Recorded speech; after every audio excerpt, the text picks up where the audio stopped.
When it's your job to see to the care and well-being of more than 150,000 men, women, and children, the total military family at Fort Bragg, you take pains to try and bring care that is outstanding. That's Colonel Frank Christopher's job at Womack Army Medical Center. Meeting the needs of wounded soldiers is testing him. I think the biggest challenge that we face is that unlike a majority of what the military does, there is no single cookie-cutter recipe-like solution. For example, our Warriors in Transition Battalion right now has 450 soldiers in it.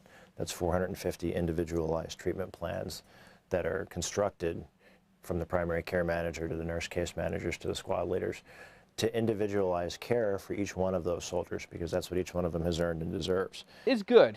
I can say it's a lot better than I thought, because everyone hears all the horror stories about how we don't get treatment and they're treating us bad. That's not true. Sergeant Stan Roberts was severely injured 4 years ago in Iraq. The highly decorated Marine lost most of his right leg when a roadside bomb struck his vehicle. He calls his injury an inconvenience. I lost my right leg. Okay, so what? So, doesn't mean I can't work. Doesn't mean I can't get back out there. Doesn't mean I can't be a productive member of society. And I want my children to understand that when you have a difficult situation placed in front of you, the best choice is to push through it. He says newly injured warriors can push through it too. It takes some time navigating all the services that offer support out there. Sergeant Roberts says sometimes that will mean pushing through the advice of doctors. You want to get people to hear you, to really hear you when you talk about your situation. I think people tend to think that because they've seen a lot of different injuries that, you're saying, hey, this isn't working for me, I don't know about this, and they say, oh, no. No, really, I know you understand things, but I understand what's going on with myself, and when I tell you something, that's what I mean. If I'm telling you this hurts, it's not because, oh, woe is me, I want more meds. It hurts. Pain around his leg is still a constant in his life. Sergeant Roberts says he accepts it. What he can't accept, he says, is the stigma that still exists around the signature wound of the wars in Iraq and Afghanistan, traumatic brain injury. Colonel Christopher says early treatment reduces further damage. Now we're encouraging our soldiers and our veterans to come forward to ask for help, for their buddies and our comrades in arms to identify when the soldier to their left or to their right isn't themselves or isn't doing something normally. Army medic, Sergeant First Class Michael Rodriguez was one of the elite soldiers in the military. At the point of the spear in the war in Afghanistan, he was in a special forces unit, and his team's tempo during operations was relentless. In 2006, Sergeant Rodriguez suffered a traumatic brain injury from a roadside bomb. It took a while before he was diagnosed with severe post-traumatic stress disorder. He didn't want to admit it. And about 2 years ago, it got to a point where he could no longer hide it. When he'd been wearing hearing aids already for years, but his balance became an issue, and the seizures became more prevalent. His speech became stuttered, and he couldn't think of his words. Rodriguez's wife, Kelly, is in the military herself, and she says even with her background, she was confused. The biggest thing for me was just being frustrated. I didn't know what to do to help him. I didn't know, there was nothing I could do to help him. I didn't know what to say. I'm a medic in the Army too, but I couldn't treat that. I didn't know. She did know enough to start calling for help. Her husband received most of his care at Walter Reed Army Hospital in Maryland. They were pretty upfront, there isn't necessarily a cure for any, for brain injury. There isn't a cure for PTSD. There is just treatments, and there's ways to cope, and there's ways to adapt. And he was doing that before he got a diagnosis. He's just figures out new ways to do things. Her husband's brain is different now. He no longer functions the same way. To Rodriguez, despite new attention, brain injuries are still discounted, overlooked. They should not have to prove, they should not have to explain their injury. They should just, all they say is, I got a brain injury. Why should they be questioned? And I think that's the most important thing, I think, is that people don't need to just talk about it. They need to really recognize it and understand it. Despite his many obstacles, Sergeant Rodriguez told me he regrets nothing, and that if he could stay in the Army and deploy tomorrow, he would. I really wasn't expecting him to talk. His wife told me he was joining us outside to support her. That's all. Sergeant Rodriguez said, if nothing else, I needed to put this in the story about his brain injury and recovery. I'm not a victim, she said it, you know, but I'll never stop fighting. Whether it's fighting for the country or fighting for my family or fighting for myself, I mean, I would never stop fighting. I've fought my whole life, so why stop now?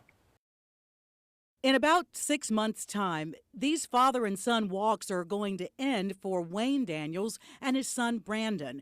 I could hear some of their conversation while recording. I could see it was important for Daniels to let his son know where he stands on things and what he believes. In March, Brandon will be heading to Paris Island, South Carolina for boot camp. He's 19 years old. Well, I listened to Marines because I want to be one of the first ones that get sent over just in case something else happens like 9/11. I've had a lot of friends and family that's inspired me. There is a family history of military service. This is a picture of Brandon's great-grandfather. He fought in World War II. This jacket belonged to him. These are his medals. And that's him there with his squadron. Here's Brandon's dad. He served in the Army just before Desert Storm. And I want to continue that line going. And I've been talking to my little brothers and my nephews, and I'll try to get it carried on. Brandon knows what's going on in Afghanistan and more recently about the anti-U.S. hostilities in the Mideast. I still strongly, it makes me want to go more. I wish I can get an earlier date so that way I can get over there sooner. And what of the new casualties of the wars in Iraq and Afghanistan, the increasing number of service members suffering brain injuries? It affects my decision a little, knowing that I might encounter that, but I will seek help if I start suffering in those type of problems. You bet his dad's worried, but supportive. I support him 110%. I'm proud. I don't know if he knows it or not, and I think he does, but I'm really proud of him. And I want him to be safe. I feel honored. What do you think will be the last thing you want him to hear in his ear from you when he's gone? That I love him, and I want him to come home in one piece, and I'll be here for him. I was feeling symptoms of emotional pain to a point where it literally, in my case, manifested itself as physical pain. Master Sergeant Eric Brooks says he thought about suicide as a way to stop his pain in 2004. But that had to take a lot of strength to say, hey, I need help. I was terrified.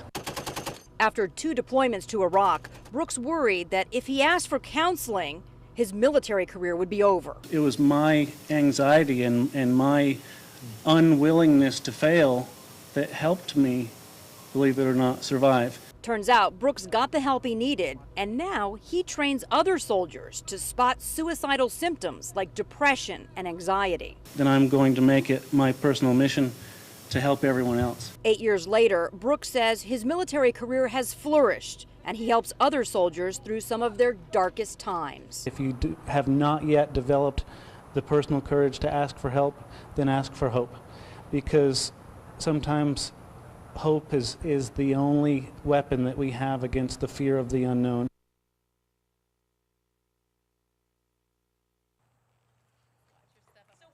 I couldn't help but be touched by the relationship between Michael and Kelly Rodriguez in Fayetteville. Michael is a Special Forces medic who suffered a traumatic brain injury in 2006. Kelly stood by him through his struggles to walk, speak, and sleep. Lesson 1, the power of love. The sergeant's brain may be different, but this Army wife and soldier says his core, his heart, they're the same as when they met in Afghanistan. The one thing that stuck out in my mind with him was him talking about Antonio and Diego, his older, or our older boys. But I said, wow, he really loves his kids. He's awesome. And that's one thing that stuck out to me. And then when I saw him with the boys, we got married a week later. Lesson 2, doctors at Womack Army Hospital, like many military hospitals, use new technologies and run programs now that were never dreamed of when the war in Afghanistan began 11 years ago. That includes neurologists, neuro-ophthalmologists, behavioral health professionals, occupational therapists, using everything from standard psychotherapy all the way up through virtual reality treatment for both traumatic brain injury, PTSD, and other behavioral health disorders. Lesson 3, the effects of a winning attitude. Sergeant Stan Roberts served 3 tours of duty in Iraq. He lost his right leg, injuries to his right arm, and post-traumatic stress disorder. After 3 years of treatment, he returned to his family in Fuquay-Varina and worked hard to get his life back. The best choice is to push through it, and to conquer it. So, like I said, there are certain things I'll never be able to do. I'll never be able to run through the park, with my children or anything like that. But at the same time, I have no problem sitting in here on the floor and wrestling around with them. One more, lesson 4, is going to take a village to create a better future for all of our warriors as they return home. It's the entire community enveloping that person when they come home and wanting them to be reintegrated in that community so they do feel like they have a purpose in life again. And it will benefit every community. A lot of communities will benefit from these guys and women coming home. You say that with a lot of confidence. Absolutely. Absolutely. We see it every day.